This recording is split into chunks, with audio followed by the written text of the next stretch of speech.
I think we should get started.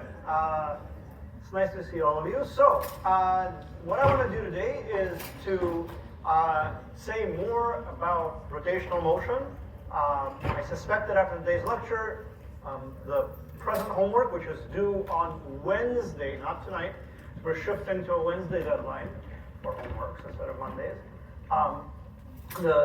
It should be straightforward to finish the homework after today's lecture. So, last week, I started explaining how things work with rotational motion. And just to give you a quick review, the key idea, is that there's a dictionary between things you've seen before and the new language of rotational motion. So, for example, position x becomes an angle theta for something that's rotating. I want to know how far did it rotate. Just like position tracks how far did something go if it's just moving like that. Velocity becomes angular velocity.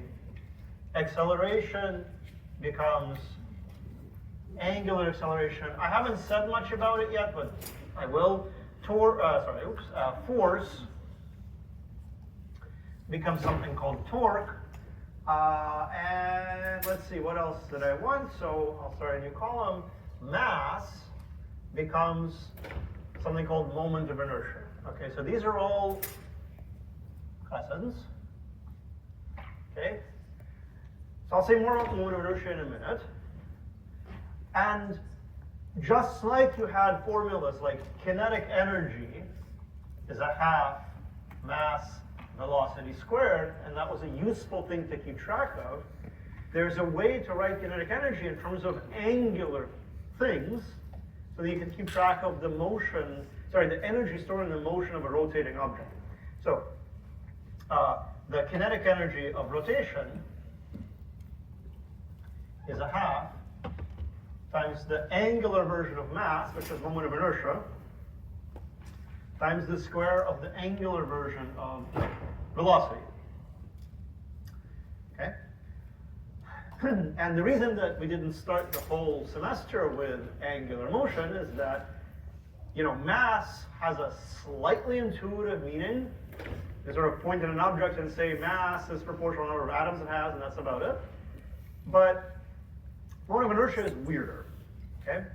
And last time, we wrote a formula for it. So moment of inertia is the sum over the pieces in an object, the mass of each piece, times the distance of that piece from the axis of rotation. I'll review that in more depth in a second.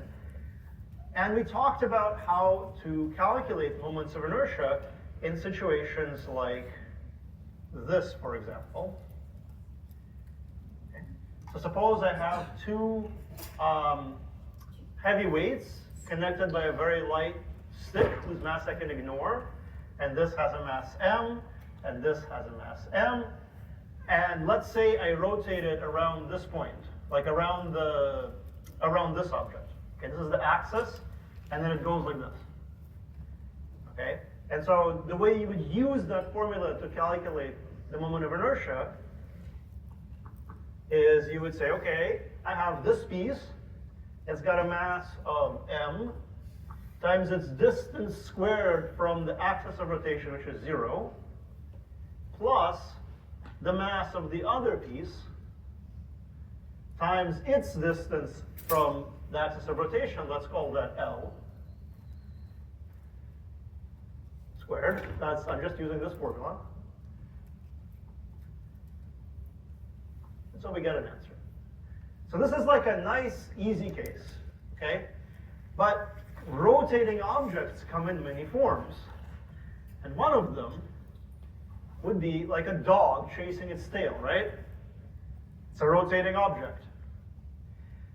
And now if you want to figure out how that works, it's kind of hard, right? Because, dogs are very flexible, and they don't stay in one shape for very long, right? They're wiggling all the time. So that's one type of problem.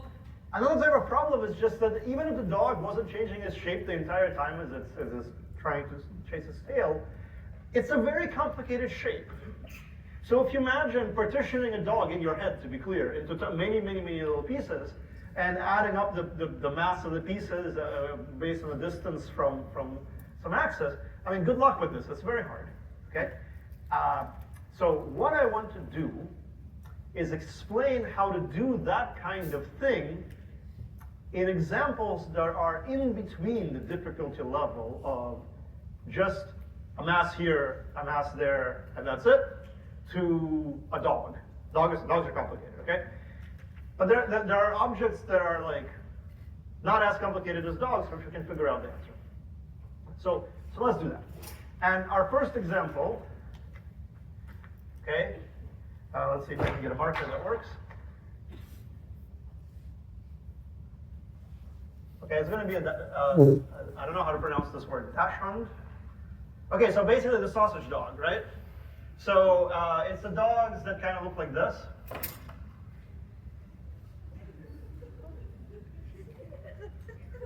Right? I mean, this is an artistic impression of one of those sausage dogs. In real life, that's about the right size. Well, no, that's not the right size. But anyway, you know what I'm talking about, right?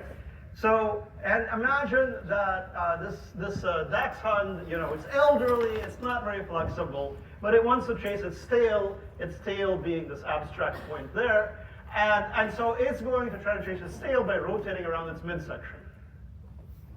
Okay? So it's going to go like this. And, okay, it's old and inflexible, so I don't have to worry about it flexing, okay? Because if it has to flex, oh my God, okay, it's going to get very hard. This is bad enough as it is, okay? So let's figure out the moment of inertia of this dachshund. Does anybody know if this is the right way to say the name of this kind of dog? Dachshund. It's a dachshund. Sorry, say that again. Dachshund. Thank you. And wiener dog. Both are perfectly valid pronunciations. I like the wiener dog because then I don't have to pretend like I know how to pronounce German words. Okay, so by the way, many of you may recognize this is just my excuse to talk about the moment of inertia of a rod, right? Of a barbell. Except barbells are not as funny as wiener dogs. So I'm gonna go with this, okay? Because I'm in a weird mood and I have to cheer myself up somehow. So okay. So what do we do, right? Well, what we would like to do is in our heads, and to be very clear, only in our heads, we're going to cut up this thing, okay, into little pieces. This is just in our heads. There's no animal cruelty here. And what we're going to do is we're going to figure out the mass of each little piece. Whoops, that's too little. You can't read it. Okay. So here's the mass of a tiny little part of the dog. And we want to apply this formula, okay? So we want to try to calculate the sum. So what we need to know, okay, are the mass of each piece and how far is it from the axis of rotation. So what does that mean? If this is the axis of rotation, okay, then we need to know this distance, x, and we need to know the mass of this little piece of the dog, okay? So the mass of a little piece located at x, okay? But I'm going to write it slightly differently. I'm going to call this m dx to remind myself that this is the mass of a tiny little piece of the dog, but it's located at x. You okay with that? This is how I'm going to write it, okay? So now, again, my goal is to set this thing up, and how many of you have seen integrals before? Is it everybody? Most people? Okay, most of you are willing to raise your hands. That's good. If you haven't, I will teach you what you need to know in a minute. It's very little, okay? So, okay. There is an idea, which is very useful here, that I'm going to introduce. And that is the idea of a density of the dog, okay? So we care about mass here, so it's a mass density I'm going to give it a name. I'm going to call it lambda. I don't know why everybody calls densities lambda or rho or something. But anyway, it's a mass density. So it's mass per length. Okay, mass per length would be a really weird way to keep track of the mass of like a bulldog, which is well approximated by a sphere, right? Mass per length is not a good concept for that. It's like mass per volume. But for a wiener dog, dachshund, right? Not a bad approximation. It's kind of a linear system, modulo the little legs and stuff. So, okay, so that's its density.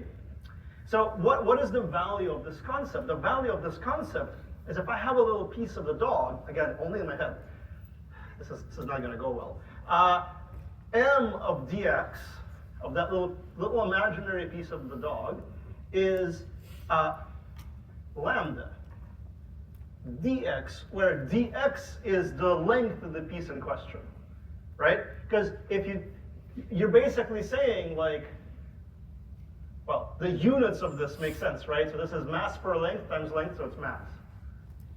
Does anybody have any questions about why this is the mass of the little piece dx? Does that make sense? Okay, I'm hesitating because I want this to be crystal clear. If it's not, please ask me. This is very important. We get this straight once and for all. Yes?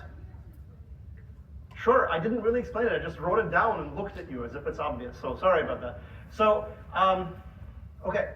So this is the density of the object. In this case, it's a dog. At least imaginary dog. And so, let me write it this way. I'm going to take this, stick it there. That is m times dx over L. Now let's think conceptually, what is dx? Dx is like the size of this little interval, right, of the little piece. So what I'm really doing is I'm taking the mass of the entire dog and I'm multiplying it by the fraction of the length that it's occupying. And that should tell me what fraction of the total mass of the dog is in that little piece. So now working backwards, I can write it like that. Does that make any sense? Good. Yes? Is the lambda, if you put that related to the more generalized equation for lambda? The question is this expression for lambda related to some more general expression for lambda? It depends on what more general expression you have in mind. What do you have in mind? Well, because you're talking about the density of dog and lambda. Yes. So, I mean, so that's a definite, okay, this is a definition. I am defining the symbol lambda to be mass per length. Does that at all address your question, or am I completely evading it by accident? like,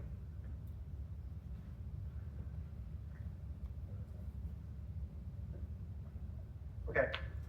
Ask me again if it doesn't make sense in a couple of minutes, okay? So, all right.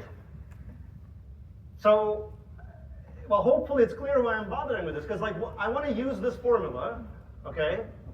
I want to know what this is for a tiny little part of the dog, and now I want to multiply by the distance of that tiny little part to the axis of rotation, and just add everything up, right? So the moment of inertia ought to be some kind of sum times m dx times x squared. Now, I'm going to put this in quotes, but that's basically what we get. I just rewrote the formula over there with just new names. The thing is that as we make these little slices smaller and smaller and smaller and smaller, again, only in our heads, the sum is going to turn into an integral. If you've seen that in a calculus class, wonderful. If you've never seen that before, don't worry, it's true. And I'll tell you all you need to know about integrals to proceed. But an integral is just a sum, okay? So this becomes an integral, m dx x squared. And I'm being a bit vague about exactly which integral I'm dealing with. I will become very precise about it in just a second. Before that, I want to rewrite this, okay? So I'm going to put question marks here. I'll fill them in a second.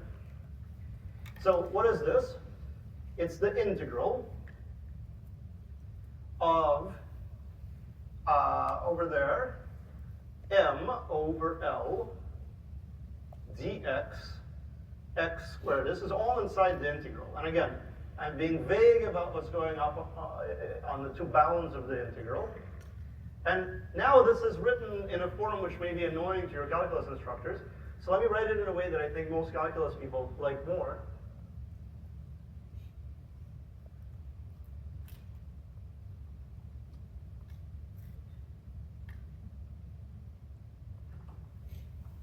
Okay. Does that look more familiar? That's something you might have seen in a calculus class at some point if you've taken their 11th calculus class. If you haven't, I'm about to show you how to do this integral. So what I did is I pulled out this m over L, because you can pull out constants from integrals, just like you can pull out constants from derivatives.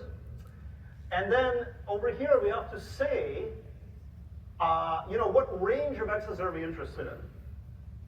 That's really what we have to do. So we've already agreed implicitly that this is 0. And now we're going to put a coordinate system on the dog, and its nose is going to be L over 2 if the length of the wiener dog is L. And its derriere is going to be at minus L over 2. Its butt. Okay? So, okay. So we got to go from here to there in x space. So let's do it. Okay, so this is the notation for doing a sum, okay, of little pieces of size dx of the quantity x squared from minus L over 2 to L over 2, and then there's some overall multiplier. And we have to do this. Okay, so now I have to give you a little sidebar.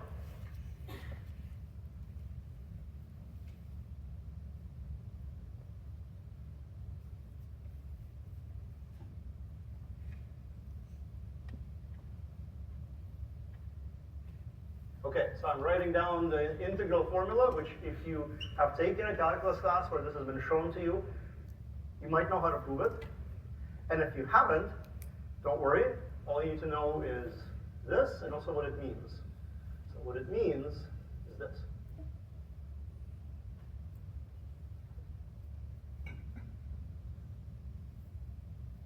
That's it. This is the hardest integral you will have to do in this class. So if you're okay with this, and you suffered a lot doing integrals in calculus class, I have good news. You won't suffer here, except to do this integral. Okay, so let's apply this magic rule, which I'm happy to explain where it comes from to anybody who wants after class, to this integral. So we get m over L, because we had that in the first place. We have x squared. So looking over here, what we need is to add 1 to that. So we get x cubed. And we are going to get, this 1 over n plus 1 will become 1 over 3. And it's the same all over the place. It's here, it's there. So let's just pull it out. 1/3. And then we have L over 2 cubed minus that. See the rule? Just using the rule. I added 1 to the to the power instead of subtracting 1 like we did for derivatives. Integrals are kind of the opposite of derivatives. And now I have to simplify this. So m over L times 1/3. I just realized that I got stuck on this dog slide because I got too excited to tell you about this. But what I meant to do is to show you, okay, this slide. And we just wrote down this integral. And now, so it's easier for you to follow along, allow me to do the next part. 2 cubed is 2 times 2, which is 4 times 2, which is 8. So 2 cubed is 8. So we get L cubed over 8 minus, well, this minus sign will cancel. So plus L cubed over 8. Yeah? Okay, so slightly horrible, but let's not panic.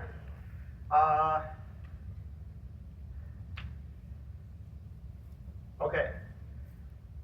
An eighth and an eighth make a quarter. I don't know if any of you believe me. You believe me? Is it even true? I think it's true. So I think this is L cubed over 4 inside the parentheses.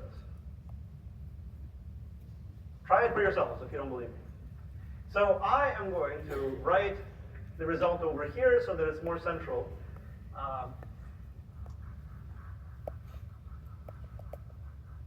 So after all that suffering over there, what we're getting is I for the, I can't spell. Okay.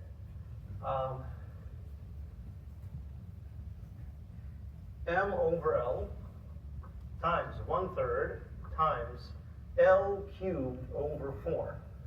Okay, so we can simplify that, right? This is 1/12 of ML squared.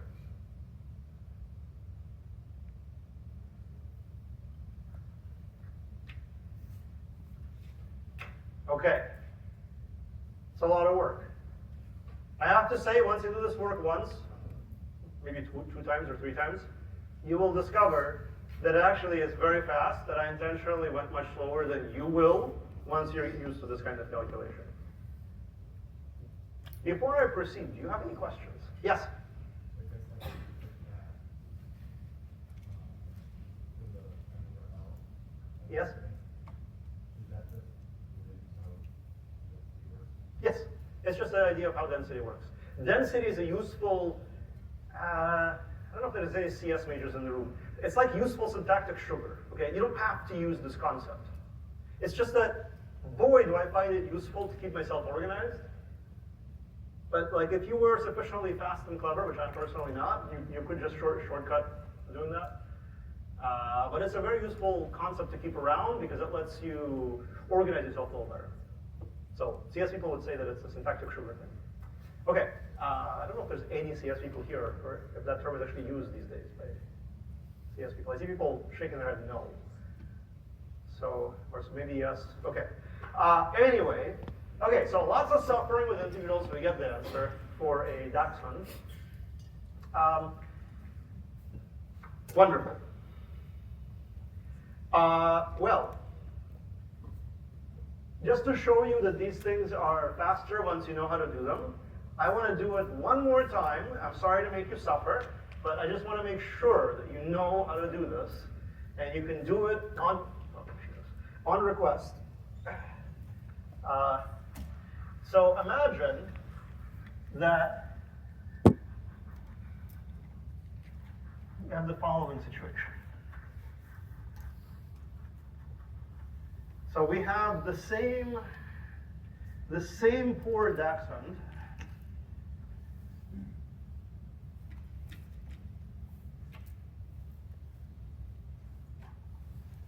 Okay, and for reasons that I do not know, there is a Maine Coon cat, okay, so a very large cat,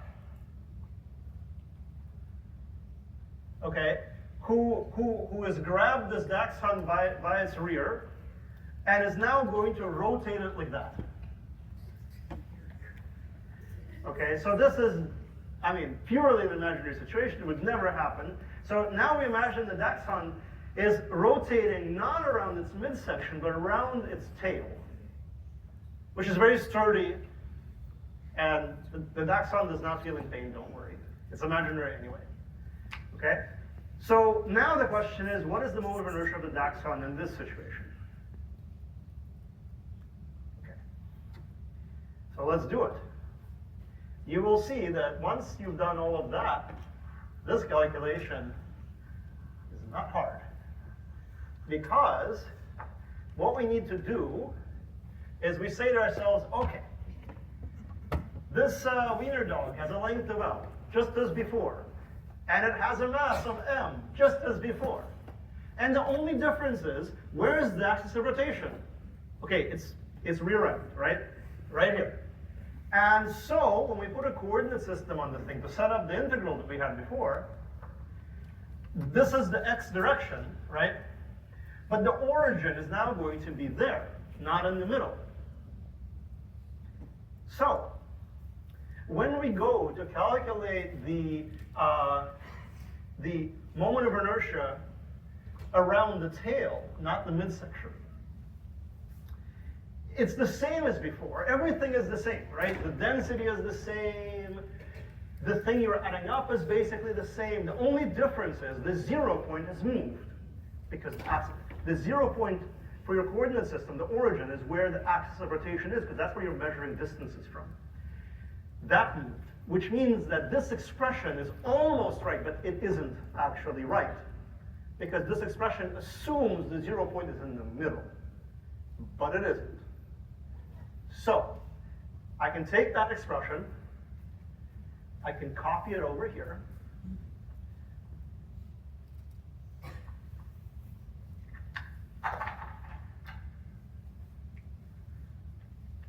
this works any better. I can,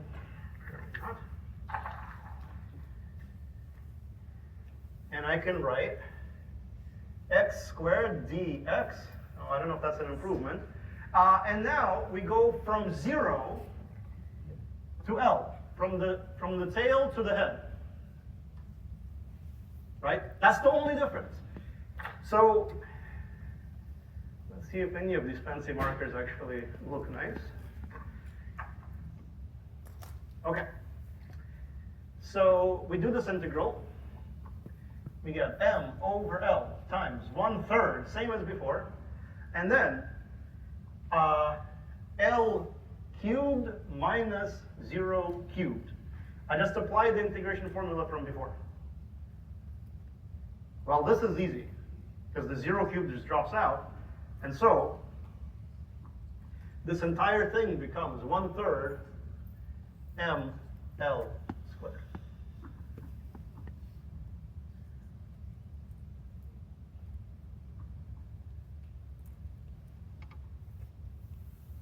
Okay. Before I continue, any questions?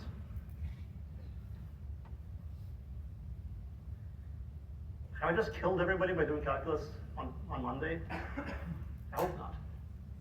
Yes? So, in the integral, like you have it at x squared, is that like a function that only applies to this situation, or is that would that be like any type of situation? Okay. Good. The question was, how special is x squared? Is it only in this situation or more general? Yeah. Okay, it's a great question. I'm hesitating because the answer is both yes and no. So let me try to break it down a little bit. So the x squared comes from this general formula. So the x squared is this r squared, okay? So in that sense, it's very general. The tricky thing is the density itself might have x dependence. It doesn't here. The dog's density is assumed to be the same everywhere, right? But it doesn't have to be. The dog could have had an amazing breakfast, right? In which case, like this area would be very dense. And now as we scan x from here to there, we have to have some function that keeps track of the extra density. So it would be an extra x dependence appearing in front of this x squared. It would be more complicated. But there's always an x squared. And that's coming from moment of inertia. Does that make sense? Okay. Very good. So, okay. I guess a thing to notice, right, is, you know, when the dog is chasing its tail, despite its arthritic nature, and it can't bend, but it's really trying, it has this moment of inertia, and when this mean cat is swinging the dachshund around, the moment of inertia it's got to deal with is 1/3 ml squared, which is 4 times bigger. So this is the same as we saw with the barbell in the previous lecture on Friday, which I don't know if you remember, but there, I mean, it's a lot easier to spin a barbell around its middle than around its end. neither is a thing you should do, but it's easier. Same idea. Okay. I don't remember what the next most useful thing I could tell you would be. Okay. So this was a lot of work, okay? Like sometimes you just have to suffer and figure out a moment of inertia, but you don't do it for no reason. You do it because you need it for something else, okay? Because what we're usually trying to do is to understand how something moves. And moment of inertia comes into that just like mass comes into that. So, if something is rotating, it's moving, right? And moving things have kinetic energy. And for a rotating thing, the kinetic energy is a half I omega squared. And I is the moment of inertia, the thing that we've just suffered calculating. So now, suppose you have a given amount of kinetic energy, like 5 joules, and you have some stick of length 1 meter and mass 5 kilograms, and all of your initial energy is going to go into rotation, so how fast would it spin? So let me go through that nice and slowly, in case you have questions. Okay. So we have kinetic energy, which is a half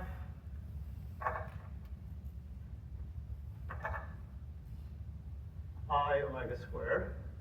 This is given to us, and we want to know how fast it's going to rotate. And we know what kind of object it is. So we take the kinetic energy, multiply it by 2, divide it by I, and take the square root, and that's going to give us omega. So now we just have to put this all together. So what kind of object is it? Well,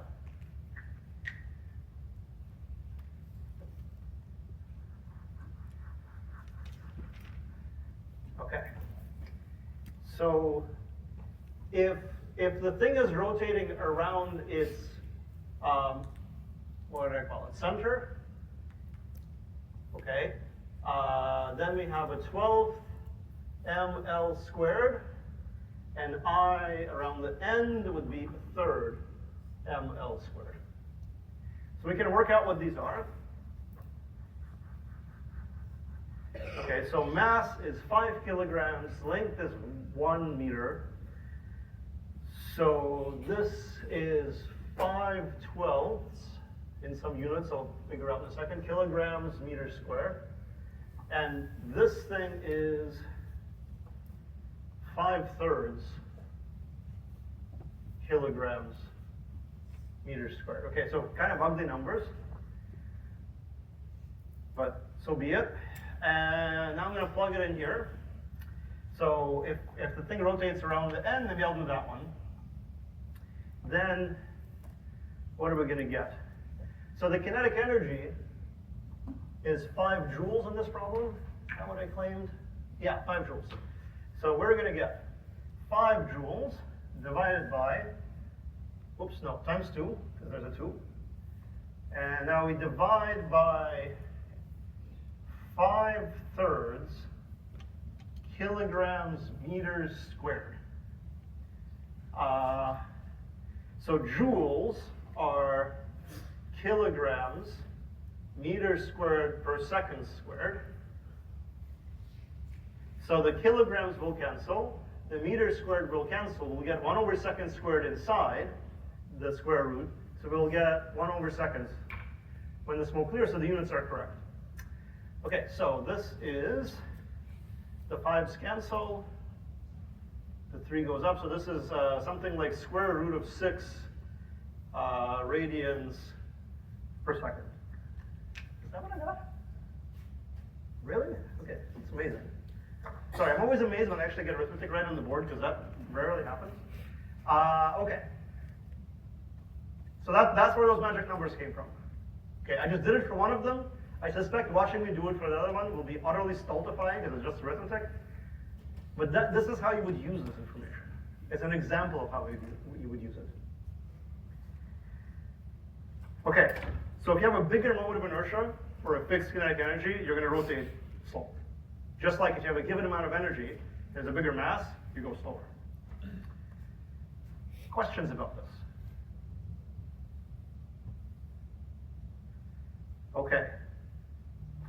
So one thing that you can see from the circled expressions on the board is that the moment of inertia somehow takes the form of some number, which is called c up there, times mass times some length squared, okay?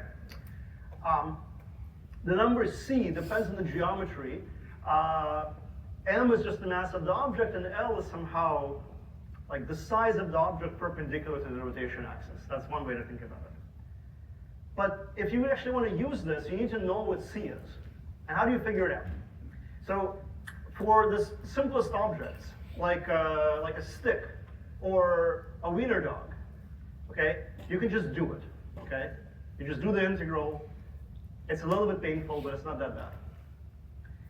For more complicated objects, especially three-dimensional objects, where all three dimensions are important at once, the only way is to just do multivariable calculus. And either do it by hand or using a computer. But there's a better way, okay? The better way is to farm out that difficult calculation to somebody else, have them report the results, and you just use it, right? That's the best case scenario. And we're gonna use that best case scenario, but there's a caveat, okay? Which is that notice how here, I got different answers depending on which axis I choose. So it would be awfully annoying if we had to look at tables that contain different numbers for moment of inertia around this point, moment of inertia around that point, moment of inertia for this point, and this point, and this point. The tables would be infinitely long for any given object. That would be terrible. You couldn't use them. So we will see there's a trick to avoid having to do that. I'll explain it in a minute. Okay? But first, like, what do these tables look like? You know, at first glance, a bit intimidating, but let me just walk you through it. An example, such a table. This is one you can find from some, I forget whether it's from our textbook. It might be. Okay, so here is, for example, a moment of inertia for a rod around through some axis which goes through its center of mass. Okay, so there you go, a 1/12 of ml squared. I don't know if you can see it. That's assuming that it's long and thin, like a duck hunt. But actually, depending on how well fed your wiener dog is, this might be a better approximation, right? Because maybe it's like that, and actually its transverse size is something you have to take into account. Well, in that case, you have a length and you have a girth, right? R. So the dog might be sizable. So then the moment of inertia is, the formula depends on both numbers. So there it is. Somebody has to use multivariable calculus to get that one right. It's not hard multivariable calculus, but it is definitely multivariable. And it gets worse from there, okay?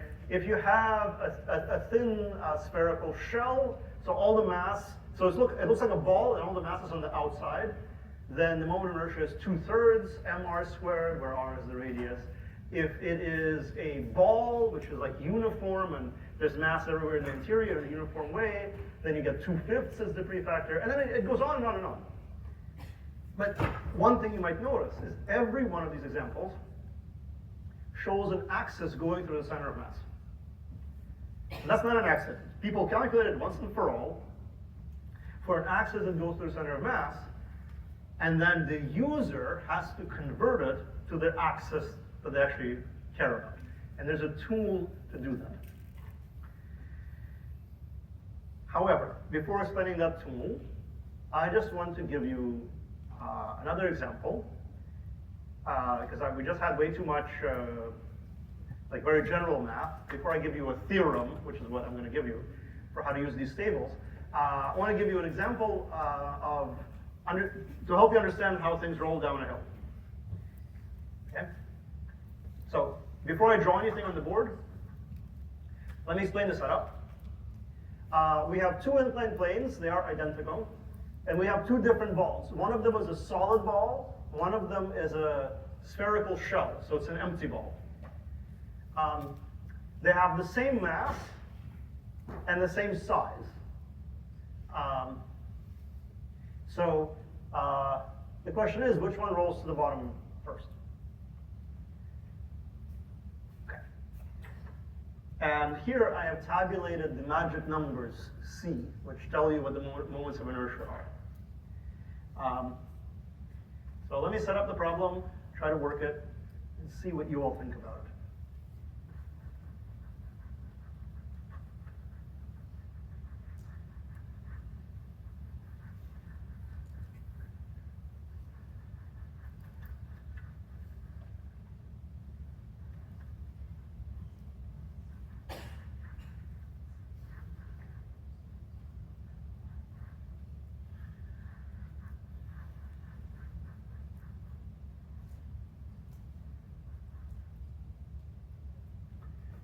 Okay.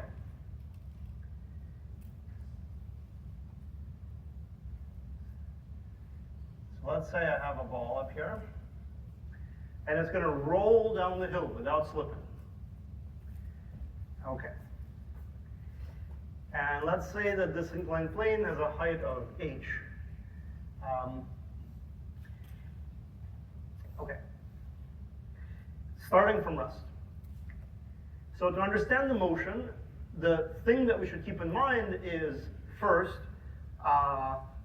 like, what's the available pool of energy that we're going to convert into motion? So the thing starts at a height h. So the initial energy is mgh. You all buy that? If it's stationary, it starts at rest. This is how much energy it's got to start with. And then, when it's down at the bottom, the final energy, which is going to be equal to the initial energy, well, it's all going to be kinetic. And there are going to be two pieces of kinetic energy because it's going to be doing two types of motion by the time it gets to the bottom. It will be rotating and also moving, right? So it's doing both at the same time. So we have like linear kinetic energy and rotational kinetic energy. So we should write an expression for both of them. So the linear kinetic energy is a half mv squared, as always. And the rotational kinetic energy is a half I omega squared.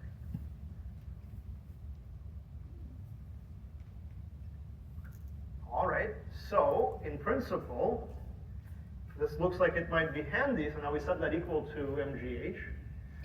And the thing that is frustrating about this expression is that it has both a v in it and an omega square. And you might want to decide once and for all who you actually care about.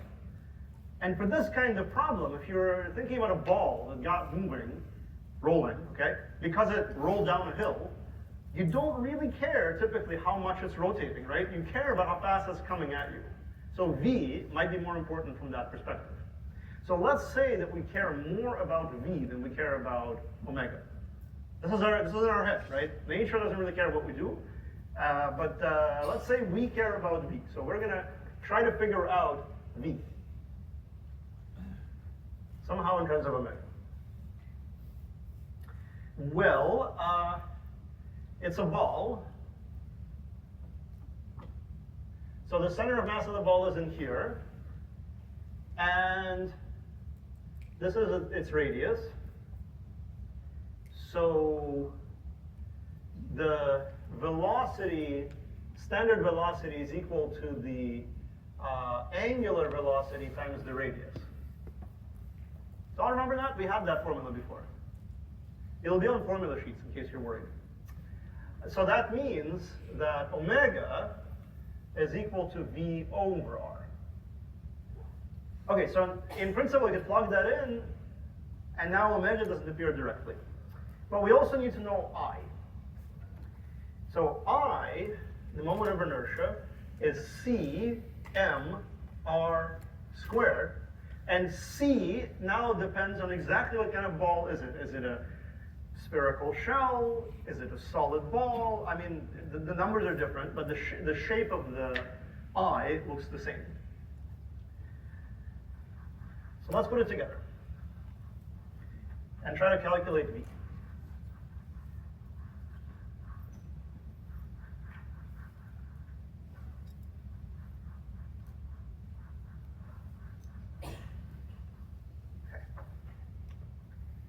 So I'm going to take this expression, I'm going to write it over here.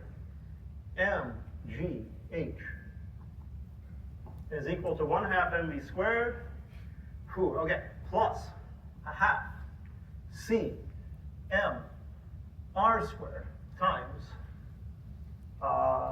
v squared over r squared.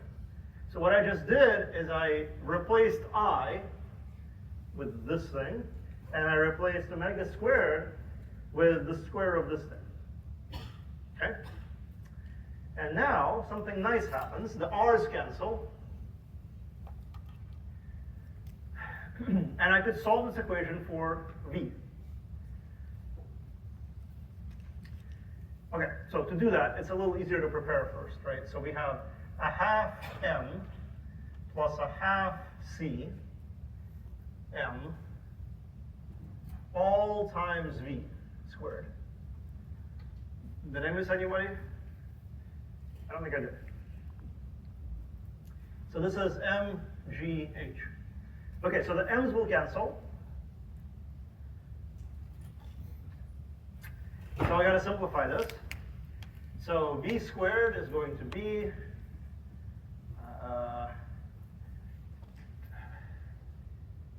if I multiply through by 2, I'll get a 2 here. Then this is, the m's canceled, right? So this is 1 plus c v squared. So what we're dealing with is 2gh divided by 1 plus c. So v is the square root of 2gh divided by 1 plus c. Okay, I'll put this in a box because it's kind of an informative thing. I want to explain what we just learned. Before I continue, does anybody have questions about the algebra and arithmetic that I followed to get to this answer? Okay. So I just went through formulas that are going to be in the notes that you'll see online. Okay, so what's the point? Okay, so the velocity of the center of mass is given by that formula. Now, imagine that the moment of inertia was very, very large, which would roughly mean that it's very hard to get a thing to rotate. Then mostly all it does is just go down. So, wait. I misspoke. Let me just make sure I'm saying the right thing. Hold the thought about what C going large would mean. First, imagine that C is 0. Okay? Then you just get square root of 2gh. That's the speed of a ball at the bottom of an inclined plane. That's what we got before, without any rotation. If you put in C, the bigger C is, the slower the ball goes. Right? In the limit that C is very large, this whole thing goes to 0. And that's because when C is very large, we assume that for the ball to go down, it's going to be rolling. But when C is very large, it's very hard to get it to roll. So most of your energy is going to making it rotate, and much less of it is available to get the center of mass to move. So it's not moving very much. It's rotating very slowly coming down the hill. I don't know if that makes any sense to you. That's what that formula is trying to tell us. So when you see that formula in your head, after a bit of experience, what you hopefully start seeing is, oh my God, things with a very large C move in space very slowly, because it's very hard to get them to rotate. On the other hand, if it's very cheap to get them to rotate, then who cares if they're rotating? They're just moving, just as usual. Okay. So I'll stop here, and can pick up from here.